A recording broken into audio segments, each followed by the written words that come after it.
जय Hind. Physics transformer.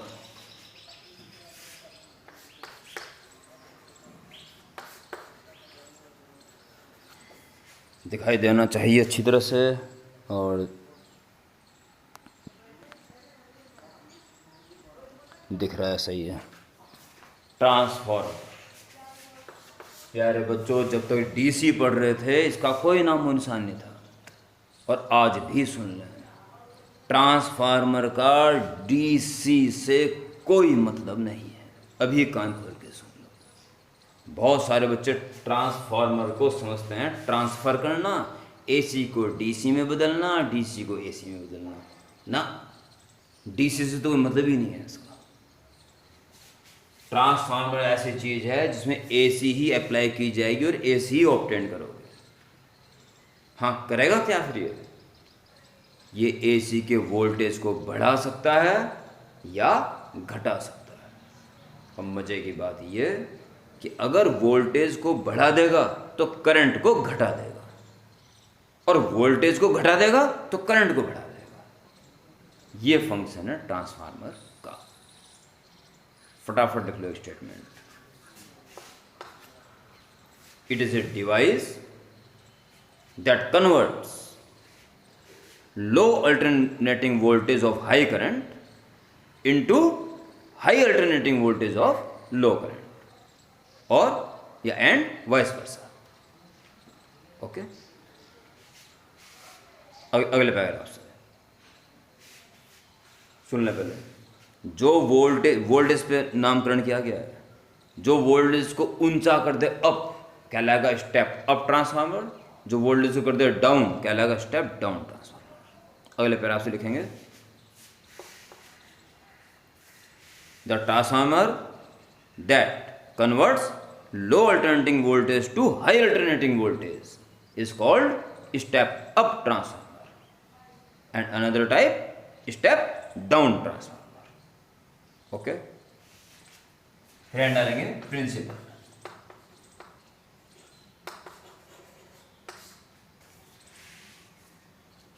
Principal प्यारे बच्चों, दो कॉइल होंगी बस कुल मिला के। एक कॉइल में अप्लाई किया जाएगा, दूसरी कॉइल से ऑब्टेन किया जाएगा। पर एक में अप्लाई करने में दूसरे में कैसे आ जाएगा वो? एक कॉइल में करंट को चेंज करने से दूसरी कॉइल में अगर ईएमएफ डेवलप हो जाता हो तो ये घटना कौन सी पढ़ी थी आपने? यस, म्यूचुअल इंडक्शन पर आधारित है ये डिवाइस। देखिए, the principle of transformer is based on mutual induction phenomenon, based on phenomenon mutual induction, according to which on changing the current flowing in one coil, induced EMF is set up in another coil. बस construction, इसके बाद head डालेंगे construction.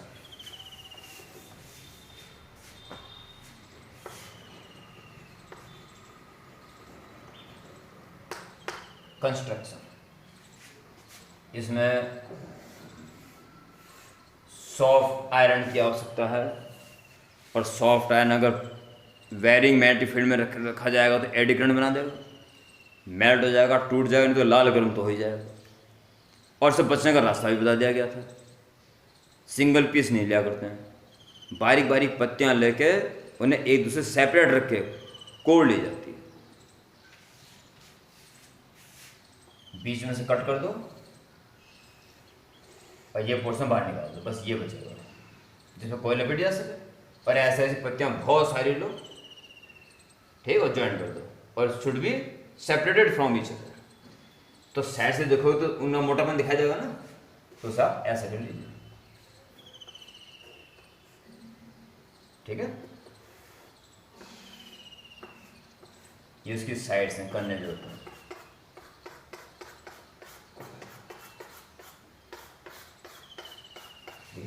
मोटाई okay. ऊपर एक कोयल लपेट दीजिए जो तांबे के मोटे वायर की होगी और कम टर्न्स होंगे।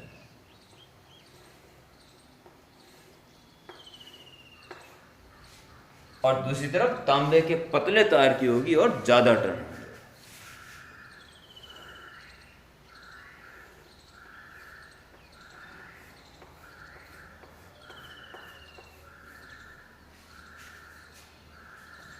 ओके, इसमें से एक प्राइमरी होती है और एक सेकेंडरी होती है। प्राइमरी में हमेशा वोल्टेज लगाया जाएगा, जिसे बढ़ाना है घटाना है, और सेकेंडरी में से ऑब्टेन किया जाएगा, बढ़ावा या घटावा जो हम चाहते हैं। प्यारे बच्चों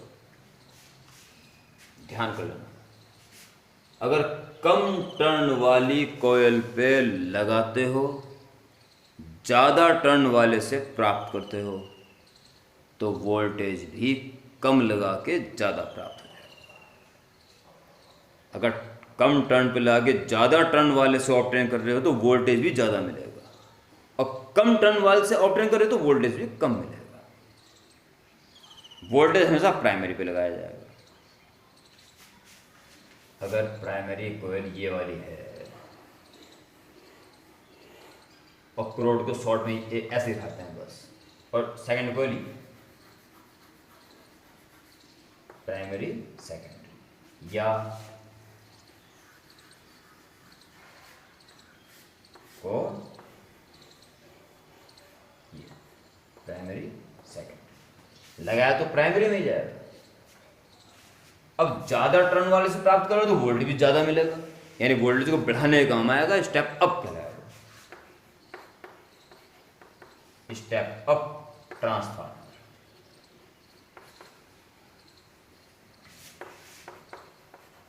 स्टेप डाउन लगाना तो प्राइमरी पे ही है, सेकेंडरी में कम टर्न्स हैं, उससे प्राप्त करोगे तो कम ही वोल्टेज मिलेगा। स्टेप डाउन,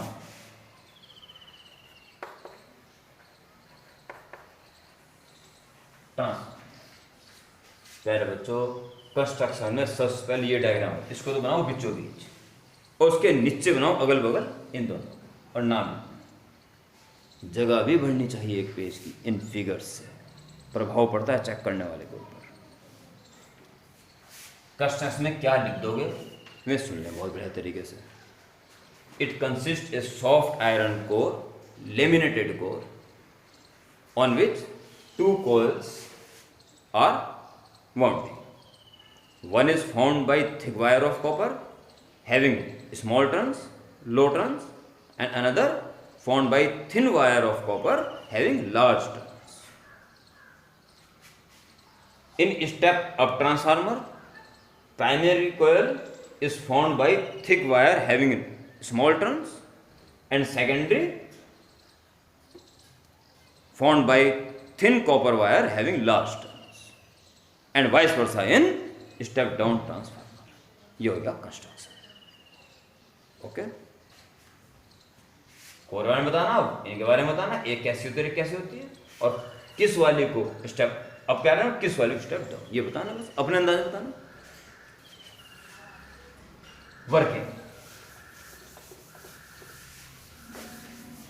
वर्किंग और थ्योरी भी कह सकते हो उसको, वर्किंग और थ्योरी कुछ नहीं,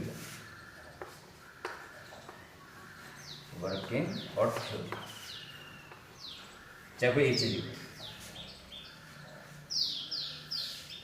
जब प्राइमरी कोयल आप एसी लगा दोगे, एसी है ना, लगातार वैल्यू में भी और डायरेक्शन में भी, निंग निंग निंग निंग निंग निंग निंग निंग निंग निंग निंग निंग निंग निंग निंग, और मैग्नेटिक फील्ड भी और वही फटाफट लगातार चेंज होता रहेगा, फ्लक्स भी लगातार चेंज होता रहेगा। और प्यारे बच्चों ये सारा फ्लक्स सेकेंडरी कॉइल से भी गुजर रहा है। याद करो सॉफ्ट आयरन की क्या क्वालिटी बताई थी, सॉफ्ट आयरन बोले तो फेरोमैग्नेटिक सब्सटेंस, और जब फेरोमैग्नेटिक सब्सटेंस को फील्ड में रखा था तो ये दूर तक की मैग्नेटिक लाइंस को भी अपने अंदर ले आया था। इसी कारण से जो प्राइमरी कॉइल के कारण जो मैग्नेटिक फील्ड डेवलप हुआ वेरिएबल, वो सारा सॉफ्ट आयरन अपने में ही रखेगा, और सेकेंडरी कॉइल भी उसी पर लिपटी हुई है, तो फ्लक्स सेकेंडरी कॉइल से भी गुजरेगा, वो भी वेरिएबल, यानी सेकेंडरी कॉइल से लिंक फ्लक्स भी लगातार बदल रहा है। अर्थात दोनों ही कॉइल्स में इंड्यूस्ड ईएमएफ डेवलप हो जाएगा। तो वर्किंग की शुरुआत आप कैसे करेंगे? When AC which has to be changed, which has to be increase or decrease its voltage, apply primary coil. Due to continuous changing in this AC, magnetic flux linked with both coils change continuously. So, induced EMFs are set up in each coil, which are primary में और secondary minus NP delta phi by delta t. NP से गुणा कर दिए तो ये single turn से link flux है, minus NS delta phi by delta t same flux, divide दे दो और ES को ऊपर रखिए, ES upon EP, minus cancel, delta phi delta t cancel, NS by NP। जो भी उसमें वोल्टेज डेवलप होंगे वो उसी रेशियो में होंगे जिस रेशियो में नंबर ऑफ टर्न्स, ठीक है। पर ईएमएफ और वोल्टेज में जो फर्क पड़ता है वो ये पड़ता है कि ईएमएफ अगर मान लो 2 वोल्ट है और जब अप्लाई करेंगे 2 वोल्ट मिल नहीं पाता, अंदर अंदर इंटरनल रेजिस्टेंस के कारण या करंट फ्लो होने के कारण, दोनों के कारण वो वोल्टेज कुछ कम हो जाता है, ई में से IR की कटौती हो जाती है और ये तो हो क्या रहेगी, ठीक है। इसलिए इसकी एफिशिएंसी 100% कभी नहीं होती। हाँ, आइडियल केस में हम सोच सकते हैं। देख, पहले प्राइमरी की बात करते हैं। अगर प्राइमरी लिखोगे अगले पैराग्राफ से जो मैं बोल रहा हूं, if primary coil is formed by thick copper wire, then its resistance is almost zero. So, its voltage approximately equal to EP. E में से IR की कट में वोल्टेज आता है ना, तो इंटरनल रेजिस्टेंस का जीरो हो गया।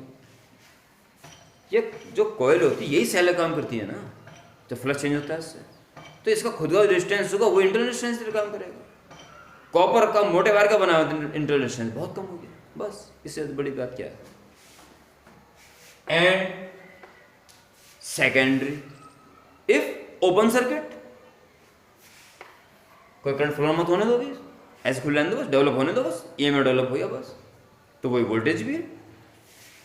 If second is Vs is equal to ES। फिर बोल देता हूं इसके बाद कौन सा पैराग्राफ लिखा जाएगा। If primary coil is formed by thick copper wire, then its resistance is almost zero, then Vp is equal to EP.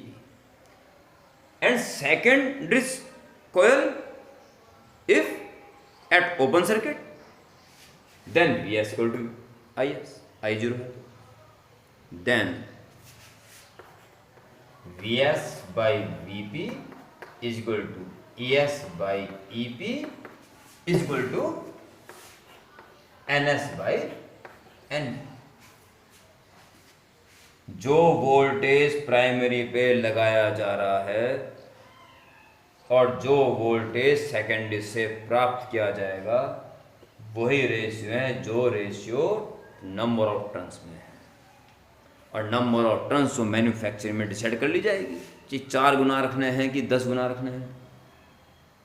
Okay, ये है जी कहानी, और इसी रेशियो को कहा जाता है R। तो उस पैराग्राफ के बाद इसको लिख के R लिख के फिर नीचे बता दें, where R is known as, where ratio R is known as transformation ratio। Transformation ratio, ठीक है। तो प्यारे बच्चों, वो जो डायग्राम बना था उसमें अगर स्टेप अप ट्रांसफार्मर है, स्टेप अप, तो NS ज़्यादा है इसमें, NP कम है, NS ज़्यादा है, ये कम है, तो 1 से ज़्यादा का रेशियो। इसके बाद लिखना R is greater than 1 for step up transformer and R is less than for step down. Step down के लिए यो NS कम हो जाएगा, और NS कम और उसके ज़्यादा होने से फ्रैक्शन आएगा, R की वैल्यू 1 से छोटी हो जाएगी। क्लियर? आगे बढ़ेंगे। इतना लिख देने के बाद आप आगे बढ़ेंगे। इन आइडियल कंडीशन जितनी पावर प्राइमरी में रहेगी उतनी सेकेंडरी में रहेगी, जो कि वास्तव में तो संभव ही नहीं है। सेकेंडरी में तो निश्चित रूप से कम रह जाएगी, क्योंकि एडी करंट भी बनेंगे उनका, उसमें भी हीट डेवलप होगी, कुछ पावर वहाँ लगेगी, कुछ एनर्जी वहाँ लॉस होगी पर सेकेंड। ठीक है, कुछ हिस्टेरिसिस लूप बनेंगे, उसमें जो एरिया होता है वो भी यूनिट वॉल्यूम की एनर्जी लॉस को ही शो करता है पर सेकेंड। ठीक है, इसलिए लॉस तो होना है, पर इन आइडियल केसेस,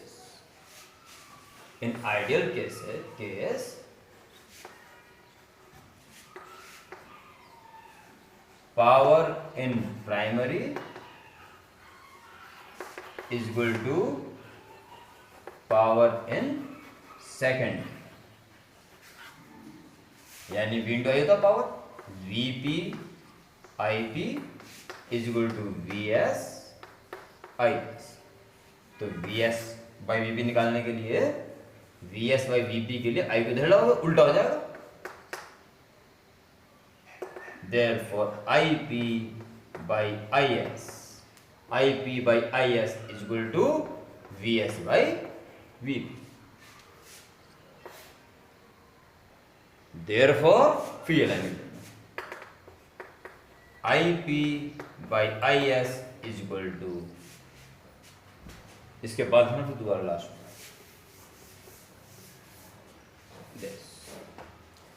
यानी कि अगर सेकेंडरी कोयल में 4 गुना टर्न्स हैं, R की वैल्यू 4 है, तो वोल्टेज 4 गुना प्राप्त होगा, और वो 4 गुना यहाँ प्राइमरी में करंट बढ़ जाएगा, सेकेंडरी में कम हो जाएगा। उल्टा रेशियो, SS ऊपर है, S नीचे है। अगर 4 गुना वोल्टेज को बढ़ा दिया तो करंट को 4 गुना कम होना पड़ेगा। ठीक है, सो on increasing the voltage current decreased in same ratio। ये स्टेटमेंट लिखते हैं लास्ट में जरूर।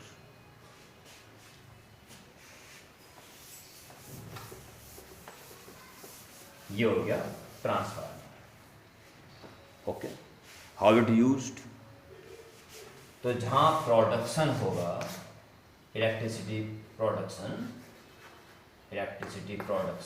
जैसे चीला डैम, यहां आपका स्टेप अप ट्रांसफार्मर काम है। ये आपका हरिपुर गांव हो गया, या हरिपुर गांव का एक, या शांतिकुंज हो गया। ठीक है, और यहां पे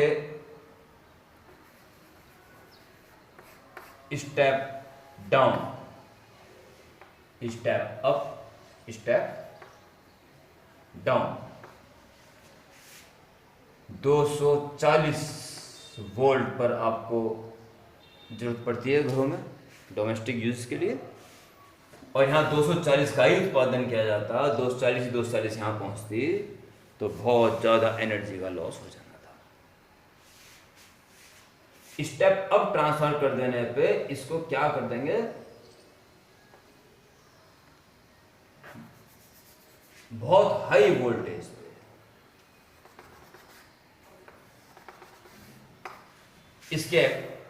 इसमें फ्लो की जाएगी, जिससे करंट बहुत कम हो जाएगा। वोल्टेज हाई करने से करंट कम हो जाएगा, और करंट कम होने से I² RT के हिसाब से I इज वेरी स्मॉल,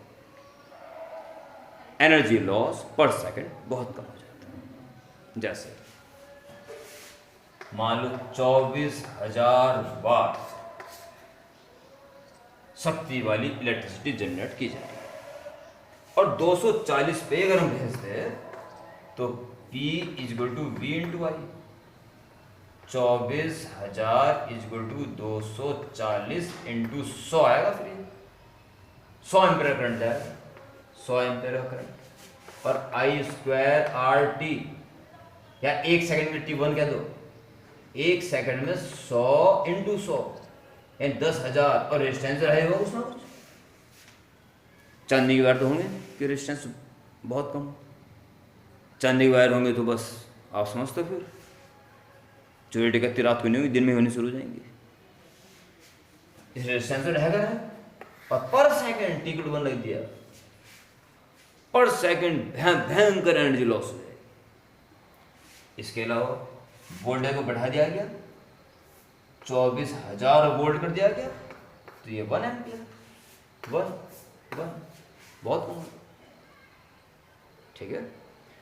तो जहाँ इलेक्ट्रिसिटी का प्रोडक्शन होता है वहाँ पे स्टेप अप ट्रांसफार्मर लगा के वोल्टेज को हाई करके, on the other hand current को बहुत कम करके, शहरों के बाहर जंगलों के ऊपर, पहाड़ों के ऊपर ये लाइन जाती है जहाँ आबादी नहीं होती, और फिर उस शहर में, उस गांव में आ जाती है, और वहाँ स्टेप डाउन ट्रांसफार्मर लगा के इसको दोबारा 240 वोल्ट पे ले आते हैं एंड यूटिलाइज्ड। ओके, ये है ट्रांसफार्मर का यूज। तो इस वीडियो को देख के ट्रांसफार्मर को बिल्कुल अपडेट कर लें। जय हिंद।